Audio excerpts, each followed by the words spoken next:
Wel, tydi mor braf heddiw yma, lle dwi'n nôl i mewn yn y stydi. Ac am rannu chydig o feddyliau am, y terfysg sydd yn ein byd ni y dyddiau yma, y galw sydd am gyfiawnder.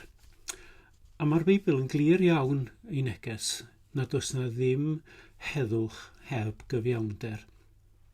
Ac yn eisiau rhyw'r persbectif yn sgil y Pentecost wythnos diwetha am agwedd Duw at yr holl genhedloedd, ein bod ni gyd wedi'n creu ar lun a delw Duw ac yn ydy o ddim yn gwahaniaethu rhyngthon ni.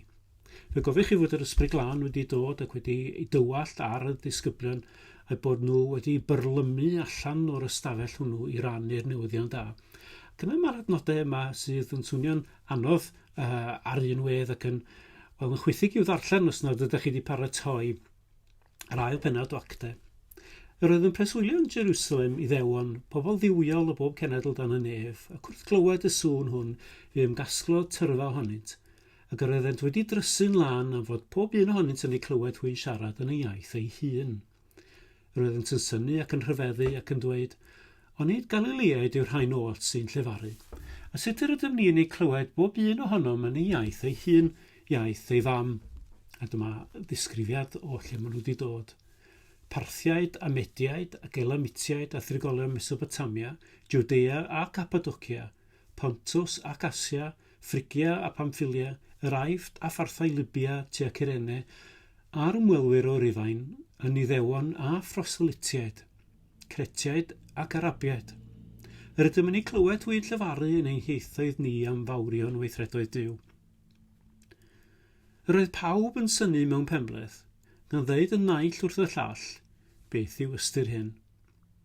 Yr oedd eraill yn deud yn wawdlyd wedi meddwi y maent. Sylwch, yn ei clywed hwy'n llefaru yn ei hieithoedd ni, ei hieithoedd eu hunain, am fawrion weithredoedd Duw. A maen nhw wedi dod o bob cwr o'r byd fel oedd hi'n cael ei adnabod ar y pryd hwnnw. Rhai o'r Dwyrain, rhai o'r De i'r Aifft ac yna o'r gorllewin Libia, Cyrene ac o'r Rhufain ac ati, Cretiaid ac Arabiaid, pobl cymysg ac felly hefyd o bob llwyth a phob iaith fel ydym ni'n gweld yma. Ydym ni'n gweld bod reit ar enni'r eglwys yma yn bwysig ofnadwy gan Dduw drwy ysbryd i sicrhau fod y newyddion da am Iesu'n cael ei gyhoeddi ym mhob iaith. Sylwch felly fod Duw reit yn sylfaen yr eglwys yn dweud fod pob cenedl yn bwysig iddo. A da ni'n gweld hefyd ar ddiwedd y bennod wedi Pedr sefyll i fyny a chyhoeddi y newyddion da am Iesu a fod yr atgyfodiad yn brawf, mae ynta yw'r Meseia sydd wedi dwyn ein beiau oddi arno ni ac yn cyhoeddi maddeuant drwy ei difeirwch. Mae'r dyrfa yma o bob llwyth ac iaith o bytai yn cael ei dwysbigo. Pan glywsant hyn fwy dwysbigwyd yn ei calon, dod asant o'r Pedr a'r apostolion eraill, beth a nawn ni gyfeillion. Meddai Pedr wrthynt, ydy ar hewch a bydyddi'r pob un ohonoch yn enw Iesu Grist maddeuant eich pechodau. Fe dderbyniwch yr Ysbryd Glân yn rhodd.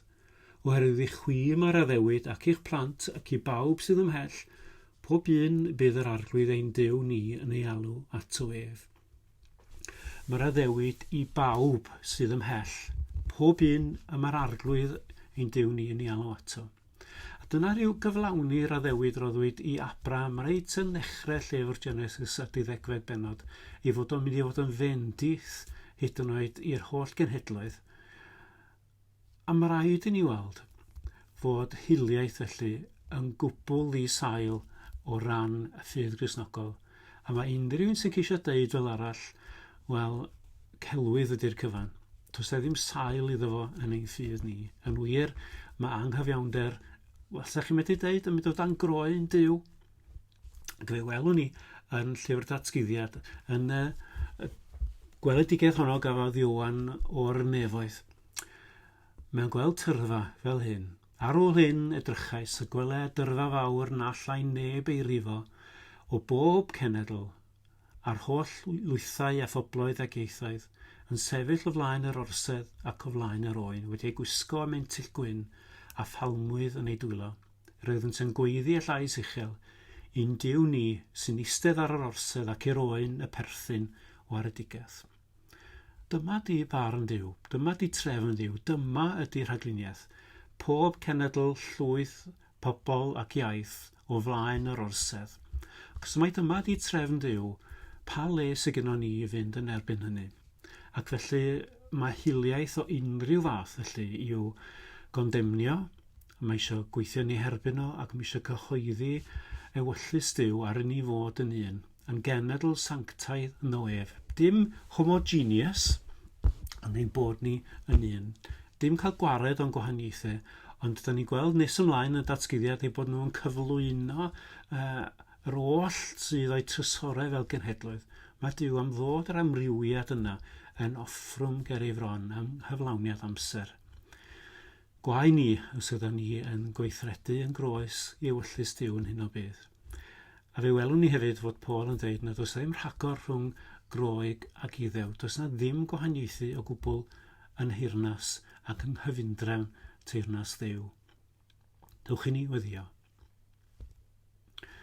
Arglwydd ydym ni'n dod ger dy fron gyda'r oll o'r cythrafol sydd yn ein byd ni yn y dyddiau hyn, a'r cri am gyfiawnder, nad oes na ddim heddwch heb cyfiawnder. Ac ydym ni'n dod at y barnwr mawr, yr un sydd am ddwyn ei gyfiawnder i'w ddiben am cyflawniad amser. A ddoi di arglwydd a deffrod eglwys unwaith yn rhagor i gyhoeddi'r newyddion da. A dyn ni'n gweddio hefyd arglwydd ar ei ti ddwysbigo y genhedloedd. I'n dwysbigo ni bob yr un ohono ni arglwydd o'n rhagdybiaethau a'n rhagfarnau. Ac i ti'n gwneud ni arglwydd yn un yng Nghrist, yn offrwm sanctaidd ger dy fron.